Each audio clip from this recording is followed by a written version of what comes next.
Hey guys, welcome back to the channel. Today I am here to bring you a very special review of Let It Be, the Beatles' final film directed by Lindsay-Hogg, following the Beatles as they prepare to record the sessions for their album Get Back, which later would become Let It Be. And there is such a vast history to this film that must be explained because let me be very clear, as a Beatles fan, I am very grateful that we finally have this film after such a long period of time of it not being available at all. I mean, it hasn't been commercially available on home video since the 80s, and it's still not available on home video, but I'm assuming Disney will do something now that they have it on Disney+, and this is really a big deal because this has been something that Beatles fans have been clamoring for years. And of course, there's so much history with this film. It's been made out to be one of the most criminous breakups of a band recorded in history, and the band members have said so many different negative things about it.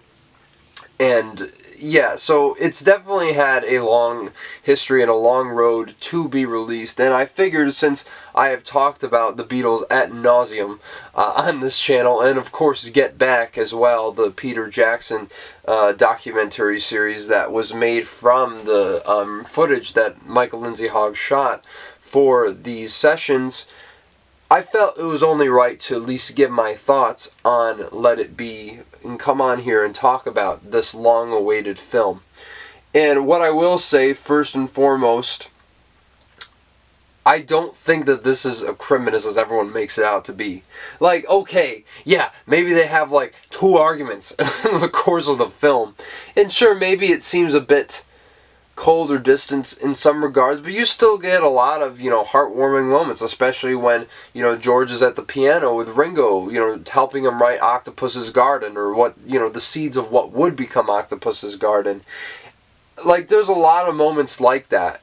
The only thing that comes to mind is like 2 arguments that Paul puts up with John and George, and I really understand where Paul was coming from. At least just on the outset, like, he's just trying to figure out what's best for the song. And yet again, like, these little tiny moments of these guys who have known each other for like 10 plus years and have been seeing each other non-stop in that time frame, it's like, okay, so what? Like, they would argue a little bit. Who gives a shit?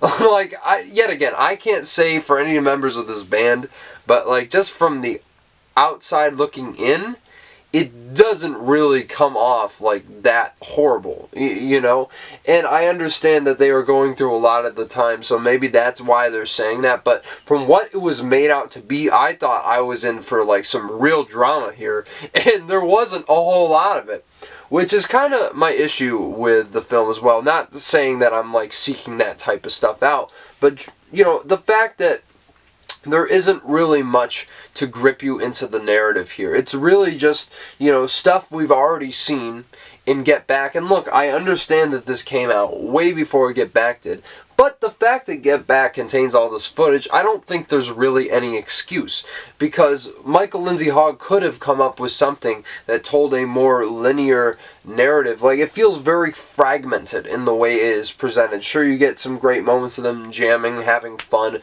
coming up with these songs that we all know and love to this day. Just the ideas of that, forming and coming together. But really, to me, it just doesn't really have any narrative thrust. And I keep thinking to myself, I would much rather watch Get Back, like all 8 hours of it or whatever, because it feels like a definitive telling of this story. There isn't really much story to be found here. There's a couple moments that I don't believe were in Get Back, and of course the rooftop concert's great, but really, more than anything, you just watch Get Back. You're going to get this whole experience anyways, just from that, and you're really not missing much at all, because Get Back contains all of this and so much more. It tells it in a much more linear fashion. You really get a full scope of what these sessions were like and what their creative process was, where here you only get glimpses of it. It doesn't glean anything new that we don't know already about the Beatles. It's just an interesting document at the time. in a germ of what could have been a really great film, and what we would eventually, end up getting all those years, 50 years plus later. I really think that this is something that is worth checking out. Just being a Beatles fan, you have to see this, judge it for yourself, and just be appreciative of the fact that this is finally available for us to view. But other than that, I don't really think it's that great. Of course, it's got its great moments, as you'd expect, but it just feels too choppy in regards to how it's put together, that there isn't really much to take from it. So I'm going to give Let It Be a 6.5 out of 10. Definitely wouldn't be at the top of my list of best Beatles movies of all time or anything like that, where Get Back would certainly be higher up that list, but it is an interesting document that's of its time, and it's worth checking out nonetheless, especially if you're a massive Beatles fan. But let me know what you think about Let It Be. Have you seen it in the past on home video? Did you see it when it came out in 1970? Let me know down in the comments below, and give me your thoughts on the film. And of course, smash the like button, subscribe to the channel. Going to be bringing you more reviews. Of course, I do want to talk about I Saw the TV Glow, and maybe a special review coming very soon, but we'll see about that. And in the meantime, you guys take it easy, and we'll talk movies real soon.